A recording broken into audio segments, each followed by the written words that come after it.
Selamat datang semua di video saya yang akan membahas tentang stereografi menggunakan aplikasi Stereonet dan WinTensor. Nah, video kali ini itu dibuat dalam rangka seleksi calon asisten dosen mata kuliah Geologi Struktur Universitas Indonesia semester ganjil tahun 2020. Semoga di video ini bisa bermanfaat bagi banyak orang yang menonton. Nah, sebelum kita masuk ke penggunaan software Stereonet WinTensor, kedua aplikasi ini itu adalah salah satu cara untuk mempermudah kerja seorang geologis dalam menganalisa dan menghitung stres di masa lalu berdasarkan struktur geologi yang ditemukan. Nah, atau sering kita sebut istilahnya itu paleostress inversion. Nah, tanpa menggunakan aplikasi ini, sebenarnya seorang geologis itu bisa saja menghitungnya secara manual, dibantu dengan kertas kalkir sama bentuk form stereonet yang ada tiga macam, ada yang Carlsberg dan lain-lain.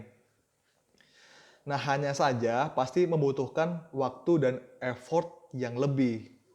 Nah, seperti di pertemuan praktikum sebelumnya yang sudah kita pernah lakukan, perhitungan ini akan kita sepakati dengan istilah penghitungan paleostress.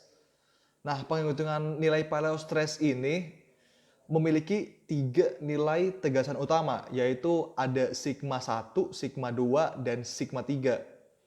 Untuk sigma 1 itu adalah gaya yang paling dominan pada struktur. Sedangkan sigma 2 itu adalah gaya kedua dominan setelah sigma 1. Nah, misalkan kita lihat secara posisinya itu berada tegak lurus terhadap dari gaya utama atau si sigma 1. Nah, sedangkan sigma 3 itu adalah gaya yang tegak lurus dari gaya utama atau gaya kedua. Nah, misalkan kita tinjau dengan besaran nilainya, itu sigma 1 memiliki nilai yang tertinggi atau memiliki nilai terbesar yang berikutnya akan disusul sama sigma 2 dan disusul lagi dengan sigma 3. Nah, untuk input data analisa paleostress ini tuh sangat beragam. Nah, hanya saja kesempatan kali ini kita akan fokus terhadap data input berupa data kekar, sesar, lipatan, dan struktur lain yang mungkin kita bisa temukan. Nah, penggunaan WinTensor untuk menentukan paleostress kali ini akan kita fokuskan dengan data input berupa data sesar. Nah, berikut adalah langkah-langkahnya. Mari kita ikuti.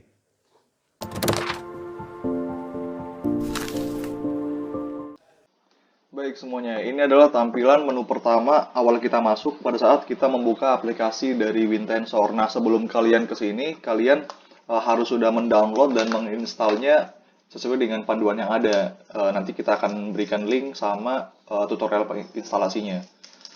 Nah, di sini ada 4 menu yang bisa kita temui. Itu ada File, ada Tools, ada Windows, dan ada Help. Nah, karena kita ingin membuat worksheet baru yang sebelumnya memang kita belum pernah membuatnya, maka kita akan klik File, lalu klik New untuk mendapatkan worksheet baru. Nah, di sini akan masuk ke data worksheet. Oke, kita lebarkan aja biar lebih leluasa. Di data worksheet, di sini kita akan menemukan banyak sekali menu dan data yang perlu diinput. Menu yang pertama itu ada log file, ada validation, ada properties, ada stereonet, ada processing.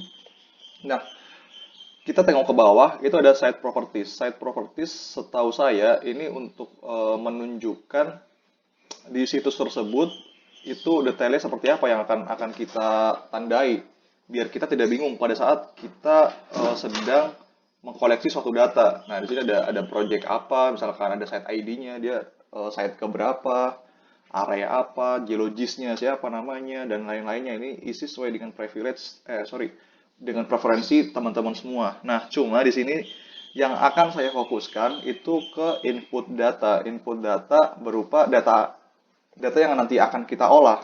Itu inputnya bagaimana. Nah, kita akan tengok di kolom yang ini, fault slip data.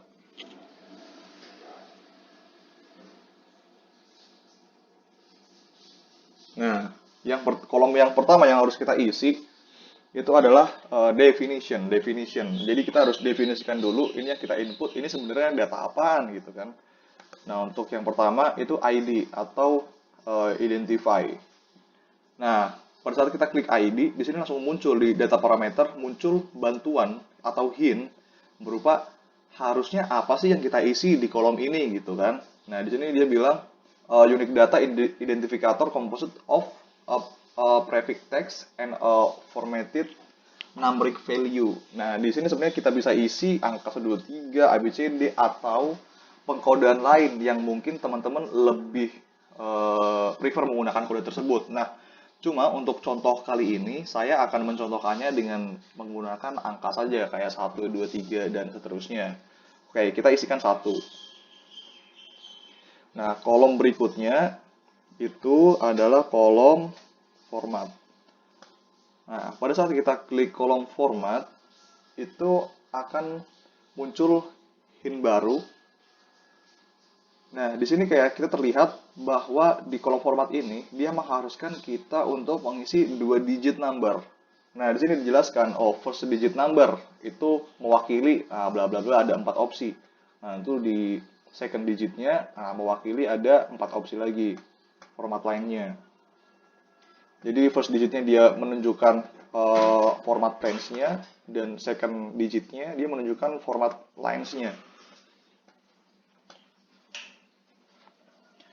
Nah, karena berhubung kita akan memasukkan data bidang dan silicon line, maka kita ketikkan yang ini, kita gunakan yang ini. Di first digitnya, nah gunakan yang stack-nya 0 sampai 360. Biar lebih mudah dalam kita masih awal-awal, jadi tidak perlu mengkonversi ke angka 0 sampai 180. Nah, kita gunakan yang ini.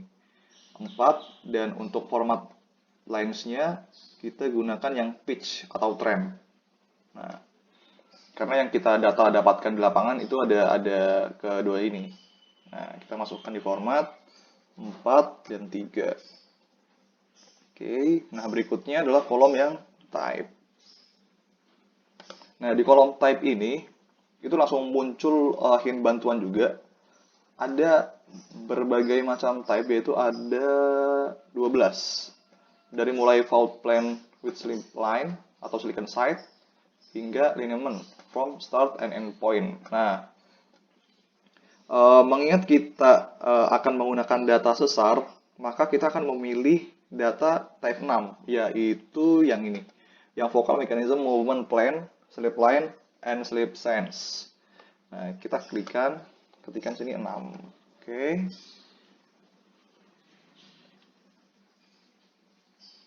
Nah, berikutnya kita masuk ke kolom yang fracture plan-nya. Nah, di sini nanti ada vocal plan-nya, ada strike tip-nya. Kita masukkan sesuai dengan data yang kita peroleh di lapangan, karena kita ini masih mencoba dan belajar, sehingga asumsinya ini adalah data hasil dari lapangan yang sudah kita peroleh dan kalian langsung tinggal pakai aja. Ini sudah disediakan sama dosen kita, Pak Felix. Nah, kita tinggal pakai aja datanya untuk latihan. Strike-nya kita isi 90, dip-nya 89, lalu pitch-nya itu 5 is. Nah, menu berikutnya kita masuk ke slip sense. Nah, jadi pada saat kita di lapangan mengamati sesarnya itu kita lihat pergerakan relatifnya itu seperti apa. Apakah dia dextral ataukah dia sinistral, ataukah kita juga bisa bilang bahwa pas kita di lapangan kita nggak bisa lihat nih, nggak ketemu atau tidak bisa mengidentifikasi dengan bukti-bukti yang ada ini jatuhnya pergerakannya seperti apa. Itu juga bisa kita isi dengan kita isikan unknown gitu. Jadi pada saat nanti komputer ini menganalisa tingkat akurasinya, nah itu nanti akan berbeda gitu. Tujuannya di situ. Nah, karena di sini, nah slip sense-nya di sini kita pergerakannya berupa mengiri ya, mengiri berarti ini sinistral S. Nah, sebenarnya di sini kan kalau kita amati ada berapa? 8. Ada 8 opsi, bisa N, I, T, dan seterusnya sampai X. Nah, tetapi I sama T itu sama. Nah, D sama R juga sama, S sama L juga sama. Jadi misalkan kita mengiri, kita bisa ketik juga pakai S nih, pakai S, atau kita juga bisa pakai L, gitu. Sama aja. Nah, ini. Berikutnya confidence level, kalau nggak salah confident, nah kan confidence level. Jadi tingkat tingkat kepercayaan kita terhadap data yang kita peroleh di lapangan. Apakah kita yakin dengan data tersebut atau masih ragu-ragu? Kalau masih kita ragu-ragu banget atau nggak ngerti, nah kita unknown aja. Nah, cuma di sini kita ambil yang suppose aja. Sudah, wake factornya juga cukup ini. Oke. Nah, setelah ini kita akan klik ini, processing. Nah, pada saat kita klik processing, dia akan mengkomputasi segalanya dari data yang kita input. Klik, nah kita yes. Nah, di sini kita masuk ke StereoNet. Bentuk StereoNetnya seperti apa?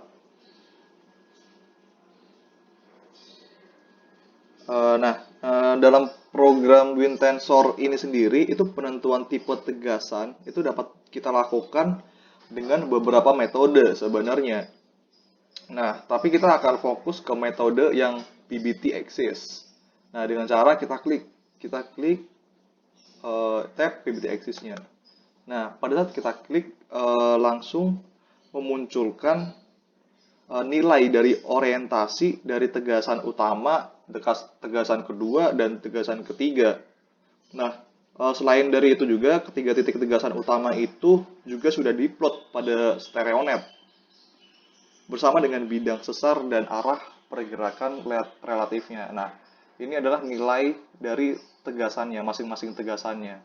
Nah, pada saat kalian sudah sampai di titik ini, itu artinya kalian sudah selesai dengan perhitungan ini. Komputer sudah berhasil menghitungkan apa yang kalian perlukan. Nah, nanti pada saat untuk di laporan, tampilan inilah yang nanti kalian harus cantumkan di sana. Bisa bentuk screenshot atau bentuk lainnya. Itu nanti bagaimana caranya lah. Nah, mungkin sekian dulu dari penjelasan penggunaan aplikasi WinTensor. Berikutnya adalah kita akan bahas mengenai StereoNet dalam bentuk aplikasi. Nah, ini benar-benar sangat mirip sekali dengan StereoNet yang sudah kita coba sebelumnya, tetapi bedanya adalah sekarang kita menggunakan bantuan PC. Kalau yang lama itu kan pakai kertas biasa. Nah, ini istilahnya kita digitalisasikan kertas tersebut ke dalam sebuah aplikasi berbasis PC. Nah, untuk software ini itu bisa digunakan untuk melakukan analisis seperti pole to planes atau sebaliknya planes to pole. Terus bisa digunakan untuk rotate data, unfold bedding, Fisher vector distribution, terus Bingham axial distribution. Terus bisa juga kita gunakan untuk menghitung sudut antara lens atau planes. Kalau kita sebelumnya menggunakan bantuan StereoNet, terus kita hitung secara manual di kertas. Nah, kalau ini itu bisa langsung ketahuan berapa angkanya. Keuntungan dari software ini juga yang jelas pertama sangat efisien terhadap waktu. Karena apa? Karena kita tidak perlu untuk mencoret-coret kertas, kita nilaiin.